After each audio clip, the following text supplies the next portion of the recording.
Hello and welcome back. कशा आहात तुम्ही सगळे? आय होप की तुम्ही सगळे मस्त असाल, मजेत असाल आणि सुरू असलेल्या पावसाचा आनंद घेत असाल. तर बघा घरात किती पसारा पडला आहे आणि कधी कधी ना हा पसारा पाहूनसुद्धा डोकं दुखायला लागतं. आणि छोटे मुलं जर घरामध्ये असले तर पसारा होणं साहजिकच आहे. आणि कधी कधी काय होतं, आपण एखाद्या कामामध्ये व्यस्त होऊन जातो आणि बाकीचे कामं आपले वाट बघत असते. तर माझा किचन म्हणा, बेडरूम म्हणा, हॉल म्हणा, सगळीकडे असा पसारा होता आणि गॅलरी तर पूर्णपणे विस्कटलेली होती.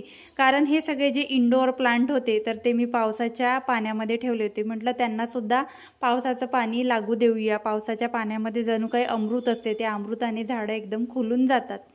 तर हॉलपासूनच मी सुरुवात करते म्हटलं, कारण कसं आहे ना, हॉलच अशी गोष्ट आहे की कोणीसुद्धा हॉलमधूनच आपल्या घरामध्ये एंटर करते. तर दरवेळेला मी बेडरूमपासून सुरुवात करते, कारण आज मी हॉलमधून केली. त्याचं कारण असं की बेडरूममध्ये जरा जास्तच पसारा होता आणि हॉलमध्ये कमी होता.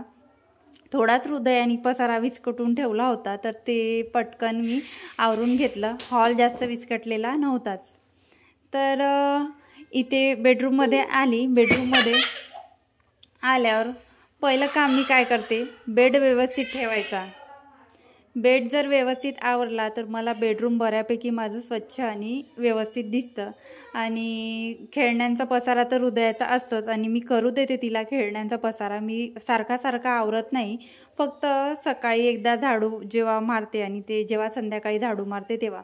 पसारा आणि घाणेरडेपणा यामध्ये जमीन आसमानचा फरक आहे. घाणेरडेपणा म्हणजे आपण जर झाडलंच नाही, पुसलंच नाही, घर तसंच घाण ठेवलं आणि कसं लहान मुलांनी काही सांडून ठेवलं आहे किंवा कचरा आहे, केस वगैरे आहे त्यामध्येच खेळत आहे, तर तो घाणेरडेपणा झाला.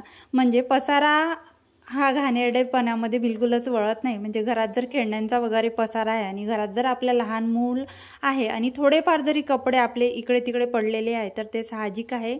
कारण आपल्याला लहान मुलांचं सुद्धा संगोपन करायचं आहे, त्यांनासुद्धा वेळ द्यायचा आहे, त्यांनासुद्धा बघायचं आहे. तर थोड्या गोष्टी आपण इग्नोर केल्या तरी त्या चालून जातात. पण घाणेरडेपणा असायला नको, कारण आपल्या मुलांच्या हेल्थसाठी तो चांगला नसतो. तर थोडंसं पसाऱ्याकडे आपण दुर्लक्ष करून मुलांना खेळूसुद्धा दिलं पाहिजे. असं नाही की याच वेळेत खेळले पाहिजे आणि या वेळेत पसारा आवरून असला पाहिजे आणि खेळणे सगळे बास्केटमध्ये असले पाहिजे, असं मी कधीच करत नाही. हृदयाला जेवढं वाटते तेवढं मी खेळू देते. फक्त एकदा झाडून घेते, झाडल्यानंतर तुला जेवढं खेळायचं आहे, जेवढा पसारा करायचा आहे तेवढा मी करू देते. तर घरात एवढा पसारा का होता आणि सगळे कामं माझी का वाट बघत होते, अगं बाई ये आणि आम्हाला आवर, असं का म्हणत होते ते आता तुम्हाला कळलं असेल. तर आज मला बरेचसे कपडे होते मिस्टरांचे प्रेस करायचे, तर ते कपडे मी प्रेस करत बसली होती. आणि व्हिडिओ जो मोबाईल आहे तो मी शूटिंगला लावला होता. तर हृदयाला मोबाईल नव्हता, तर हृदयाने एवढा घरामध्ये आतंक मचवून ठेवला होता. तर त्यामुळे सगळा असा पसारा झाला होता. आणि म्हटलं आधी प्रेस करून घेऊया, कपड्यांना प्रेस करून घेऊया, नंतरच सगळा पसारा आपण आवरूया. म्हणजे एका दमाने कामाला लागले की नॉनस्टॉप सगळे कामं होते. आणि कसं आहे ना, मला हे प्रेस वगैरे कपडे वगैरे प्रेस करायचा खूप कंटाळा येतो, म्हणून स्पेशल टाईम मी त्या कपडे वगैरे प्रेस करायला देत असते. आणि हे जे काम आहे हे माझे कामं आवडते आहे, तर हे कामं मी आवडीने करत असते. कसं आहे ना, जे काम आपल्याला आवडत नाही तर त्याचा आपण खूप असा दिवस ठरवून वेळ काढून ते काम करतो, रोज रोज करत नाही. पण जे काम आपलं आवडीचं आहे ते आपण आवडीने करतो. मला बरेचदा म्हटलं जाते, तुला काही काम नाही आहे का दुसरं, तुला का घर स्वच्छ करायचं काम आहे का, तू ओटा तुझा फुटून जाईन एवढी तू स्वच्छता करतेस. तर कसं आहे ना, माझं हे आवडतीचं काम आहे आणि मला याच्यातून आनंद मिळतो. आणि ज्या गोष्टीतून आपल्याला आनंद मिळतो तर ती गोष्ट आपण केलं तर ते कधी पण आपल्यासाठी चांगलं आहे. आणि ताणतणाव घेऊन आणि खूप असा स्ट्रेस घेऊन जर आपण कुठलं काम करत आहोत तर त्यांनी आपल्याला त्याचे परिणाम आपल्या बॉडीवर पण चांगले होत नाही आणि कशावरच चांगले होत नाही, घरावर सुद्धा चांगले होत नाही. आणि जे काम आपण आवडीने करतो, आनंदाने करतो, त्यांनी सगळ्या गोष्टीतून आपल्याला आनंद मिळतात. आणि आनंद मिळाल्यामुळे आपल्याला खूप चांगलं आणि प्रसन्नसुद्धा वाटत असतं. तर काल मी एक शॉर्ट व्हिडिओ टाकला उज्जैनचा. तर एका ताईंची कमेंट होती की पूर्ण व्हिडिओ तू अपलोड का केला नाही, म्हणजे डिटेल व्हिडिओ. तर झालं असं, जून महिन्यामध्ये आम्ही उज्जैनला गेलो होतो आणि असं आधी तर वाटलं नव्हतं की जून महिन्यामध्ये एवढी ऊन होईल. तर नागपूर आणि MP मध्ये एवढी जास्त ऊन होती त्यावेळेस आणि उन्हामुळेच आम्ही खूप जास्त थकलो होतो आणि काहीच करावं असं वाटत नव्हतं. जेवढा होईल तेवढं शूट केलं आणि जेवढं होईल तेवढे फोटो व्हिडिओ घेतले.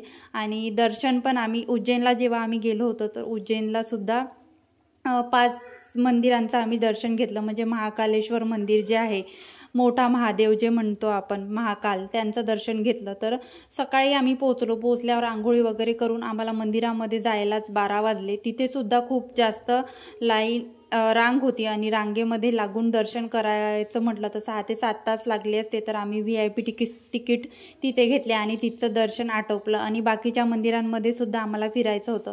मग तिथे आम्ही रिक्षा वगैरे केल्या आणि रिक्षाने आम्ही बाकीचे मंदिरं फिरलो. म्हणजेच तिथे बरेचसे मंदिरं आहे आणि 4 ते 5 मंदिरं तिथले फिरून झाले. नंतर आम्ही रामघाटला गेलो. तर त्या व्हिडिओमध्ये मी रामघाटचं सुद्धा नदी वगैरे सुद्धा दाखवलेली आहे. नंतर मग दुसऱ्या दिवशी आम्ही सकाळी निघालो तिथून. सकाळी निघाल्यावर आम्ही परत तिथे कॅब केल्यानंतर आम्ही ओंकारेश्वरला निघालो. ओंकारेश्वरला जाता शनिवार रविवार असल्यामुळे 4 तासाचा रस्ता होता उज्जैन टू ओंकारेश्वर. तर आम्हाला तिथे पोचायला 1 तास ट्रॅफिकमध्ये गेला. तर सकाळपासून जे आम्ही निघालो, आधी तर कॅब वगैरेच भेटली नाही.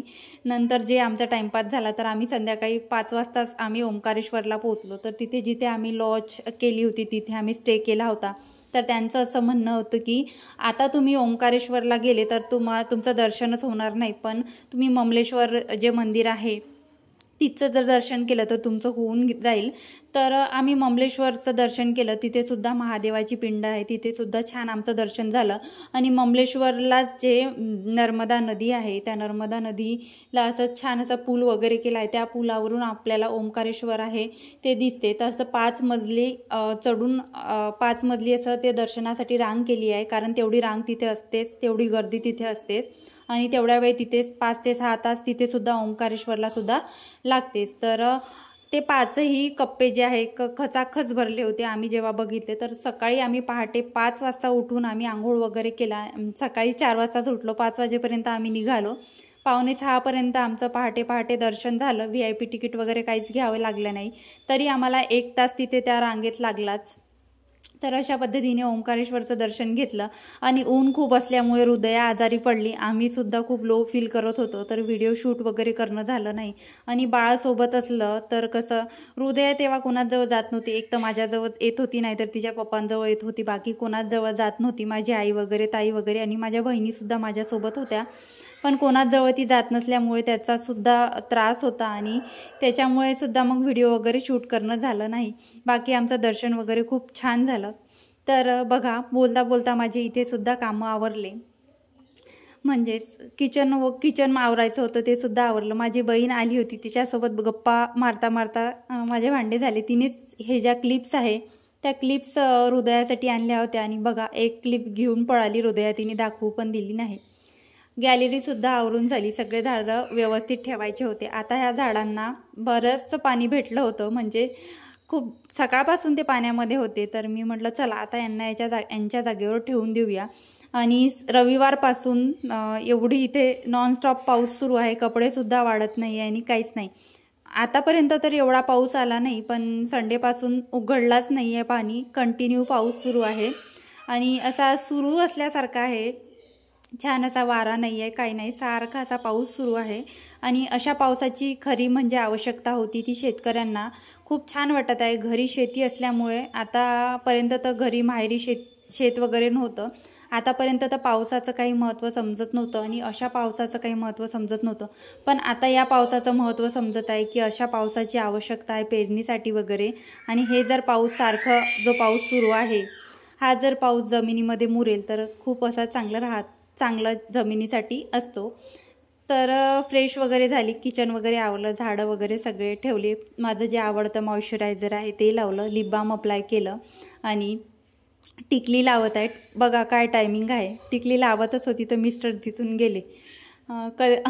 असा टायमिंगसुद्धा रेअर येतो. तर ज्यांच्या नावाची टिकली लावत होती तेच तिथून गेले आरशापुढून. तर केस वगैरे आवरून घेतले, म्हणजे जास्त काही मी तयार होऊन घरामध्ये राहत नाही आणि तयार झाली की खूपच जास्त तयार होते. मला खूप जास्त आवडते मटकायला, पण असं रोज रोज नाही होत. म्हणजे फक्त मॉइश्चरायझर लावत असते मी आणि केस वरती बांधून घेते, कारण केस जर माझे असे मी क्लचर वगैरे लावून ठेवला किंवा मोकळे वगैरे करून ठेवले तर मला स्वतःला इरिटेट होते. काय माहिती, सवय झाली आहे वरती बांधून ठेवायची. फ्रेश वगैरे साधं जरी फ्रेश झालं, म्हणजे केस वगैरे जरी आपण केले आणि मॉइश्चरायझर आपलं जे आहे ते लावलं तर खूप छान वाटते आणि व्यवस्थित वाटतं. तर फ्रेश झाल्यानंतर देवपूजेला, म्हणजे संध्याकाळची वेळ झालेलीच आहे आता, संध्याकाळचं रुटीन सुरूच होते. तर बॅक टू बॅक सगळे कामं आवरले, फक्त आता देवाजवळ दिवा लावायचा आहे, संध्याकाळची प्रार्थना करायची राहिलेली आहे. तर घर एवढं विस्कटलेलं होतं, सगळं कामं मी आवरले, एका पाठोपाठ एक काम आवरलं. एक काम आपण करायला बसलो की आपलं इकडे घर विस्कटून जातो. परत लहान मुलांचं सुद्धा सुरू असतं, हे दे ते दे. तर सकाळचं बऱ्यापैकी जेवण उरलेलं होतं. तुम्हाला तिथे कुकरचे 2 डबे दिसत असेल, वरण भात आणि भाजी होती. तर माझं तर त्यामध्येच होऊन जाईल. फक्त आता म्हटलं मिस्टरांसाठी आणि माझी जी बहीण आली आहे तिच्यासाठी खिचडी लावूया. तर थोडी मी फोडणीची खिचडी त्या दोघांसाठी लावत होती इथे, आणि हृदयाला तर तिखट देणार नाहीच होती. तिला थोडं म्हणजे डॉक्टरांनी तिला 8 दिवस तरी तिखट द्यायला नव्हतं सांगितलं, तर आता 10 ते 12 दिवस झाले. हृदया बऱ्यापैकी रिकवर झाली आहे, पण मला खूप भीती वाटत आहे की नकोच, आता थोडं करून तिखट सुरू करूया. तर हृदयासाठी मला वेगळं काही बनवायचं आहे, तर म्हटलं चला, तिच्यासाठी काही जास्त तामझाम करत नाही, तिच्यासाठी फक्त दुधामध्ये दूध साखर टाकून ज्या शेवळ्या आहे त्याच करूया. तर इथे मी खिचडीला फोडणी दिली. साधं लसूण कापून घेतला, टोमॅटो, कढीपत्ता आणि हळद, तिखट आणि थोडा काळा मसाला टाकून ही खिचडी मी बनवत आहे. खूप टेस्टी लागते.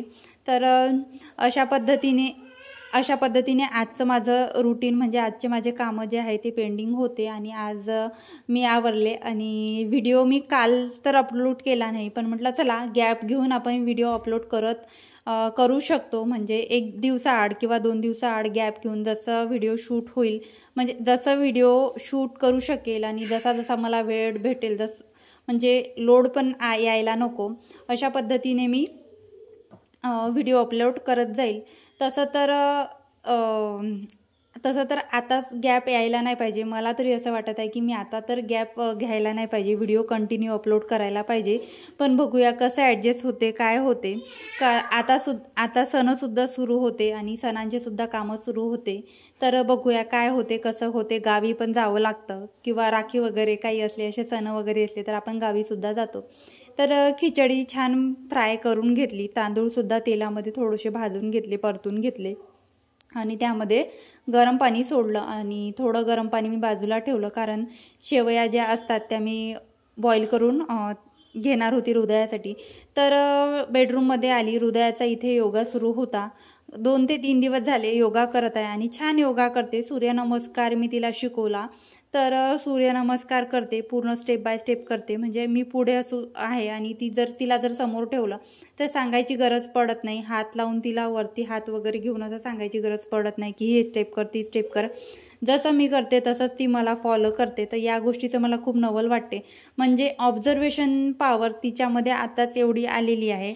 2.5 वर्षाची आहे. तर एका ताईंची कमेंट होती की हृदया किती वर्षांची आहे आणि तिला शाळेत का नाही टाकलं. म्हणजे 2.5 वर्षाची झाली आहे ती पूर्ण आता, पण शाळेत टाकायचं होतं. तर कसं, आम्ही उज्जैनवरून आलो आणि तब्येतीच आमच्या सगळ्यांच्या खराब झाल्या आणि हृदया काही रिकवर होत नव्हती. म्हणजे तिला प्रॉपर इलाजच भेटत नव्हता, त्यामुळे ती काही रिकवर होतच नव्हती. सारखं पलटून तिचा प्रॉब्लेम सुरू होत होता पोटाचा. तर त्यामुळे मग हृदयाचं ॲडमिशन डिले झाले आणि मिस्टरांनासुद्धा सुट्ट्या नव्हत्या. तर मग नंतर आम्हीसुद्धा ठरवलं की प्ले स्कूलला 1-2 तासासाठी स्कूलमध्ये टाकण्यापेक्षा आणि त्या प्ले स्कूलची फीज भरण्यापेक्षा आणि एवढ्या लवकर हृदयाला शाळेमध्ये टाकण्यापेक्षा आपण तिला योगा क्लासेस किंवा डान्स क्लासेस लावून देऊया. डान्स क्लासचं तर माझं नव्हतंच, पण योगा क्लासची माझी खूप इच्छा होती, कारण माझ्या बहिणीने माझ्या डोक्यामध्ये भरवलं होतं की ताई तिला योगा क्लास तू लाव. पण योगा क्लासचं मिस्टर विचारायला गेले तर एवढं म्हणजे हृदयाच्या एजच्या मुलींसाठी त्यांच्याकडे फक्त डान्स क्लास होते. आमच्या घराजवळच इथे मंदिर आहे आणि पार्क आहे, त्या पार्कजवळच आहे योगा क्लास, म्युझिक क्लास आणि डान्स क्लास सगळं तिथे आहे. तर डान्स क्लास तर नाही लावायचा मला तिला, कारण मी डान्स बऱ्यापैकी तिला घरामध्येच शिकवते.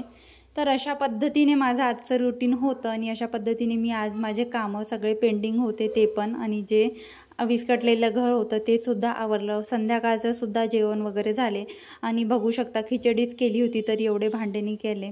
तर भांडे वगैरे सगळे आवरून घेतले. कसा वाटला तुम्हाला आजचा व्हिडिओ आणि कसं वाटलं तुम्हाला माझं आजचं रुटीन मला कमेंटमध्ये नक्की सांगा. आणि कोणते व्हिडिओ तुम्हाला बघायला आवडेल ते सुद्धा कमेंटमध्ये सांगा. भेटूया नेक्स्ट व्हिडिओमध्ये. तोपर्यंत स्वतःची काळजी घ्या, मस्त राहा, मजेत राहा आणि माझे व्हिडिओ बघत राहा. आणि चॅनलवर नवीन असल्यास चॅनलला सुद्धा सबस्क्राईब करा. बाय.